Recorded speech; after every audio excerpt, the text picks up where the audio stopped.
Ok, bueno, buenas noches. Respeto a su tiempo, le vamos a avanzar si les parece.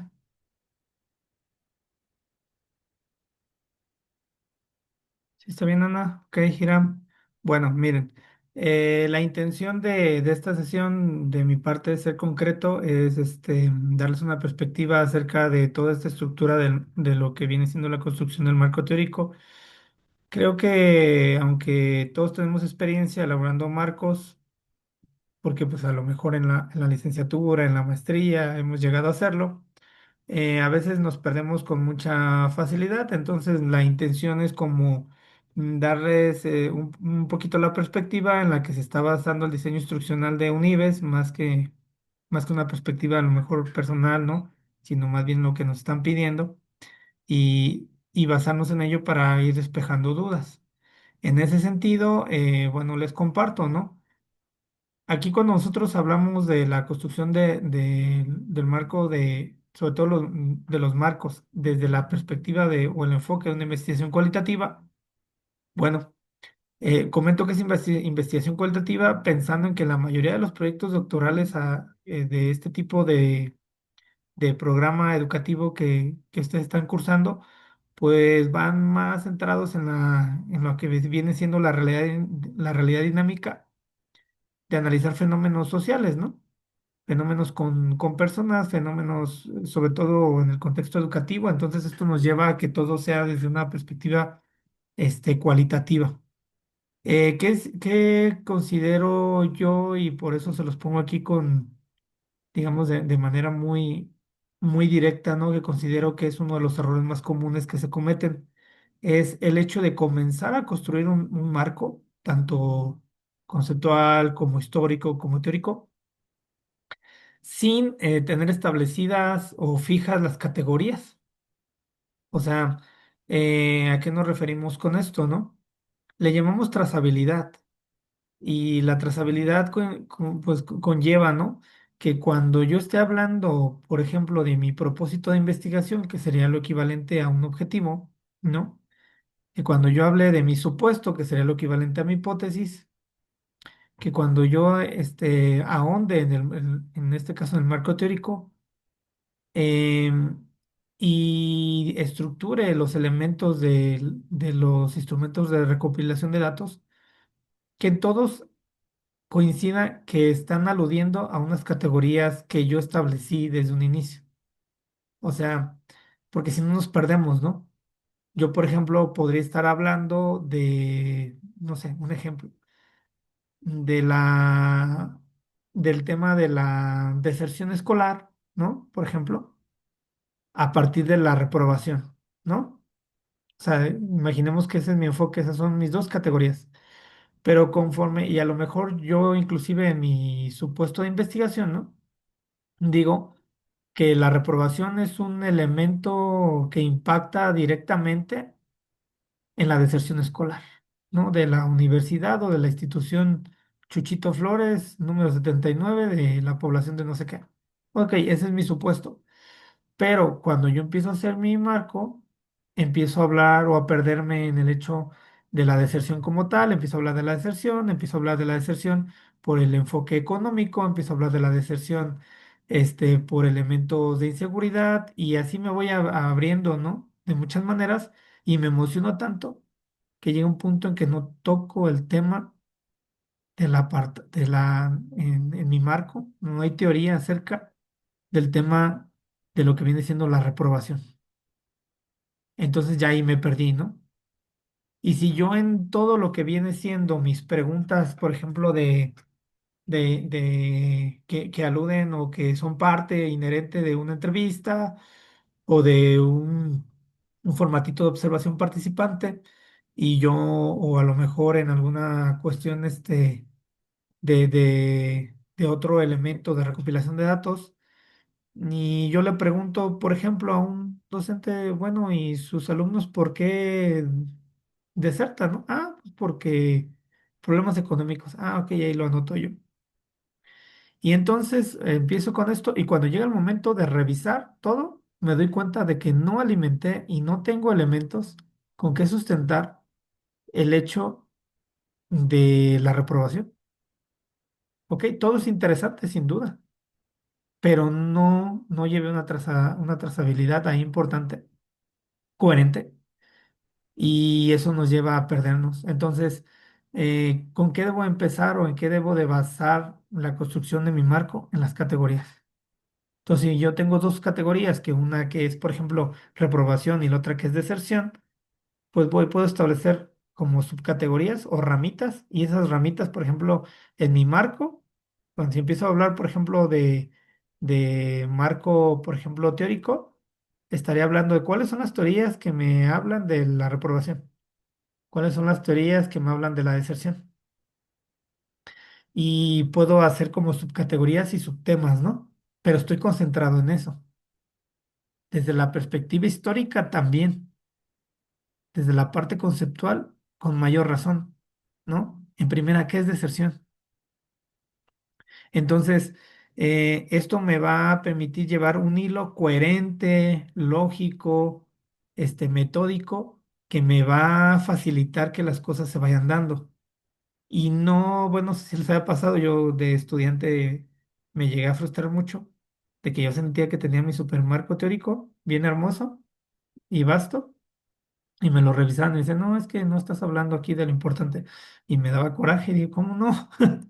Sí está bien, ¿no? Pero efectivamente, ¿no? A lo mejor no me estaba concentrando. Y no es fácil, no es fácil delimitar, no es fácil no perderse, pero bueno, creo que como en todo, la metodología, una de las razones fundamentales de existir es llevar el orden, ¿no? O sea, guarda el orden y el orden te guardará, dirían por ahí, ¿no? Diría. Entonces, en ese sentido, el orden, el llevar una secuencia, nos va a favorecer mucho. ¿Qué les recomiendo yo como una primera instancia dentro de esta ruta? Pues bueno, aquí como bien dice, no se hacen marcos teóricos al azar, ni copiando índices de libros. Al final de cuentas también tenemos que confiar en nosotros. Hay herramientas como la IA, que es cierto, son un apoyo, pero quien tiene todo el contexto, ¿no? Del entorno y la reflexión de la experiencia en ese sentido, son ustedes, de su investigación. Entonces, ahí es donde ustedes van a ir armando, ¿no? Este esquemita a partir de las categorías de interés. Entonces, esto, el que nosotros lo tengamos definido, nos va a facilitar la codificación posterior. Ahorita a lo mejor no es un tema en el que vayamos a aludir o en el que nos vamos a abocar, pero créanme que si nosotros llevamos esto con estructura, la codificación va a ser muy sencilla. Ok, entonces, ¿qué es lo que hacemos, no? A partir de esto. Eh, nosotros, por ejemplo, aquí hablamos de qué es lo que nosotros queremos como analizar. Aquí están las categorías. Y bueno, aquí nos hablan de codificación inductiva y categorización deductiva. Nada más así para que no les cause ruido. La categorización deductiva es que yo decido centrarme en dos conceptos, como lo ejemplifiqué hace un momento.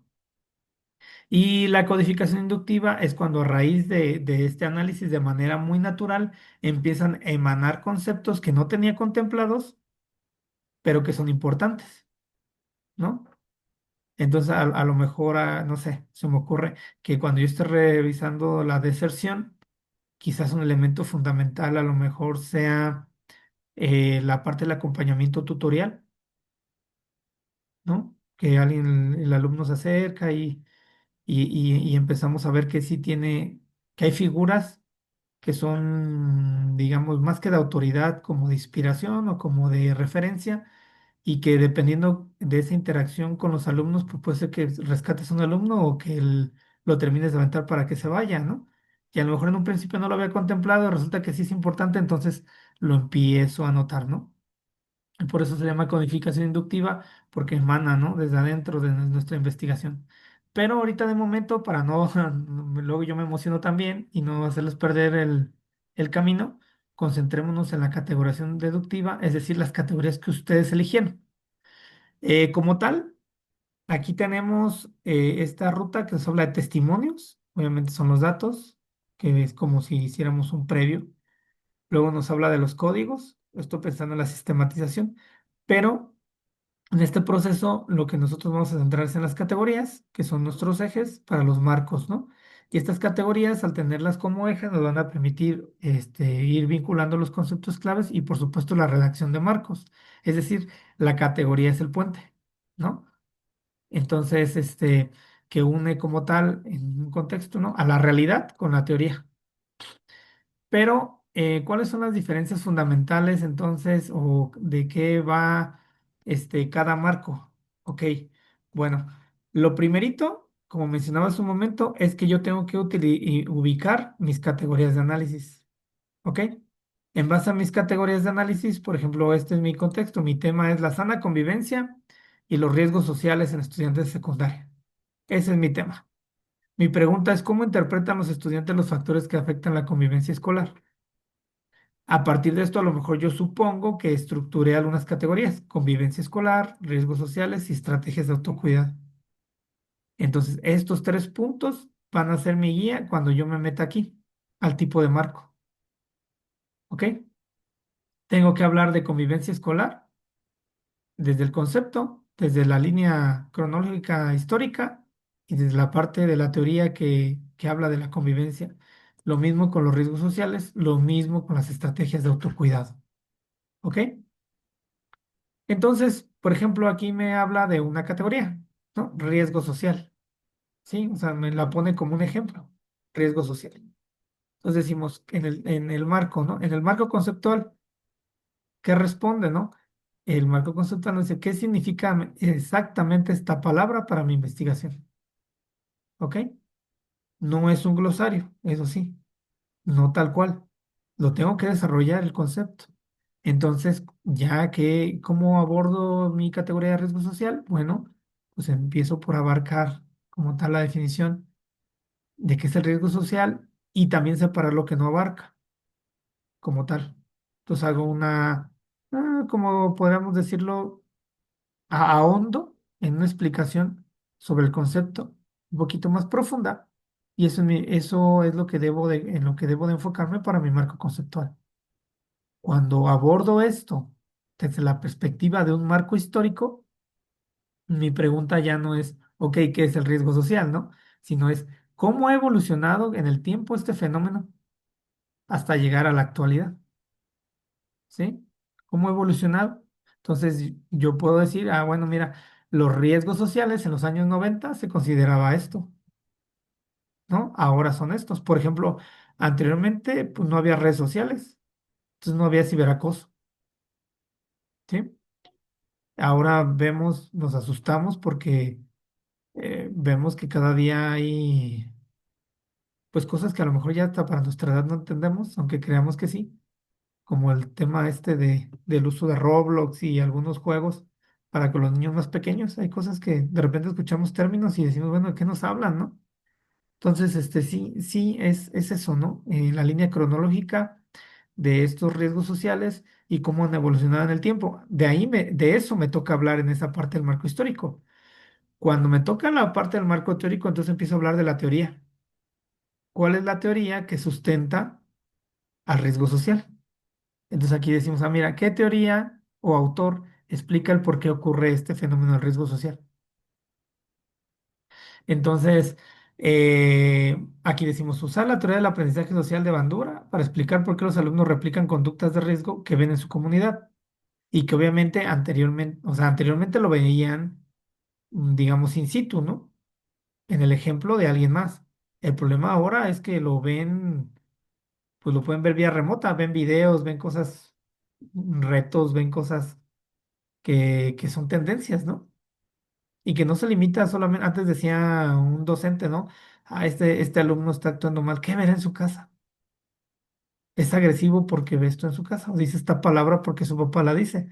Ahora, tristemente, ya tienen ventanas de acceso a gente, influencers o videos o contenido, pues muy, que está rebasado de las edades en las que están y que los afectan porque no están cognitivamente preparados o ni emocionalmente, ¿no?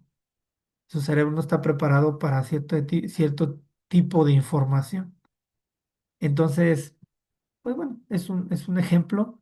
Yo creo que con esto a lo mejor les podría quedar un poquito más claro qué es lo que estamos buscando, qué es mi intención. Aquí les agregué un pequeño, pues una guía, ¿no? ¿Qué es lo que debe de ir en cada parte del marco teórico, por ejemplo? ¿No? ¿Qué, qué sirve, qué no? ¿Ok? Porque luego también marco teórico y mucha gente aquí por eso le digo, no, pues, se pone a pegar todo. No, o sea, copio y pego, eso no. Otra parte que se pierden, empiezan a hablar, por ejemplo, de Vygotsky, de lo contextual, y terminan hablando de Vygotsky, ¿no? Y con quién se casó Vygotsky, y no de su aporte. Entonces, ¿qué sí sirve? Ah, pues bueno, como decimos aquí, para no inventar el hilo negro, para no decir que es nuestra teoría, para no decir, no, bueno, hablamos de bajo qué estudio, ¿no? Por ejemplo, si nosotros habláramos de la reacción de las personas, diríamos, mira, pues podríamos a lo mejor citar a Skinner, ¿no? Y el conductismo por esta situación, o a Piaget, o a Montessori, o dependiendo, pero aquí nosotros vamos a ir armando la parte teórica, ¿ok? Aquí hay un ejemplo, ¿no? Para lo que es la convivencia escolar al respecto, ¿ok? De lo que viene siendo el riesgo social y un ejemplo de redacción, desde la perspectiva de un marco teórico y vemos cómo alude a teoría. ¿Qué teoría fundamenta? Pues aquí hablamos de Vygotsky, Bandura, Bourdieu, ¿sí? Para la categoría riesgo social. Pero recordemos, no me estoy perdiendo de mi categoría, ¿sí vemos? Aquí hablo de convivencia escolar, que es la categoría. Aquí el mini ejercicio que les pido es, bueno, no que lo hagan pues, pero para que lo valoren. Mira, haría lo mismo que este texto, pero ahora para el riesgo social. Entonces aquí, bueno, aquí hay un ejemplo para que ustedes puedan copiar la plantilla. Les voy a compartir este enlace, ¿no? Para que sea de su uso y lo tengan de sustento o como pues de borrador, ¿no? Pueden ustedes ahí sacar ideas que les puedan alimentar lo que ustedes están haciendo. Cuando yo hablo del marco histórico, entonces, como bien mencionaba, es como se hablaba en la línea del tiempo, hablo de la reconstrucción cronológica y contextual del fenómeno de estudio, ¿ok? Entonces aquí empiezo a hablar, ¿no? Cómo han cambiado las categorías a través del tiempo. Y esto incluye, pues obviamente, conceptos como inclusive la parte de lo que mencionamos, la cultura, las leyes, la reforma, los eventos, muchas cosas que han cambiado. Entonces, no es escribir la historia, ¿no? No, no es la historia. No, pues es que voy a hablar del bullying y me pongo a hablar de la historia del colegio. No, ni tampoco es hacer una lista de fechas. Sí, ni tampoco me voy a poner a hablar, como decía aquí, de Europa cuando estoy en Michoacán, porque si no sucede como lo que hemos visto últimamente, ¿no? De que nos queremos basar, es un error que cometen a veces los grandes directivos de la educación, de querer basarnos en los modelos educativos de países que tienen un contexto bien distinto al de nosotros. Y cuando lo queremos aterrizar, resulta que no funciona, ¿no? ¿Por qué? Pues porque hace falta aterrizarlo tomando en consideración todos los elementos operativos o más bien las condiciones que se necesitan para poder replicar algo así. Entonces, de la misma manera, esto es un error fatal, ¿no? Lo que yo tengo que hacer en este marco histórico es demostrar que tu problema no surgió ayer, ¿sí? Tiene mucho tiempo. Por ejemplo, si hablamos, no sé, ¿qué será? El cansancio mental o el burnout en la vida del docente, pues entonces diríamos, ok, en un principio surgió así con esto, ¿no? Después fue creciendo, porque las responsabilidades que se le dieron al docente son estas, ¿no? Ahora, pues psicólogo, rescatista, doctor, eh, asesor, padre, madre, abuelitos, hay roles que tiene que hacer el docente que antes no le correspondían, ¿no? Lo hemos visto últimamente, toda la responsabilidad que eso conlleva. Entonces aquí es donde hay que plasmar qué está pasando, ¿no?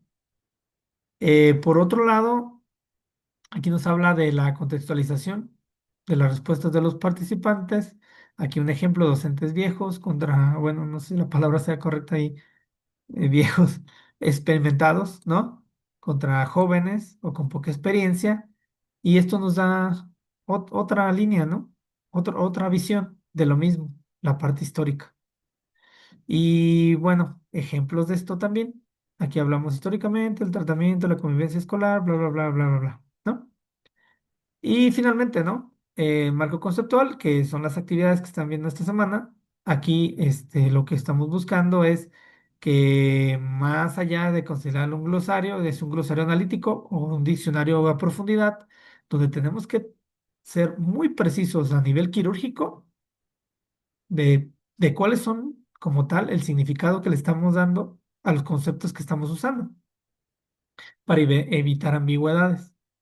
Por ejemplo, yo soy neófito de ciertos temas y hoy que estaba en el hospital, me llamó la atención que decía, y lo voy a investigar, o sea, pero me generó ruido, que, que decir sordomudo es ofensivo, pero si dices persona sordomuda ya no es ofensivo.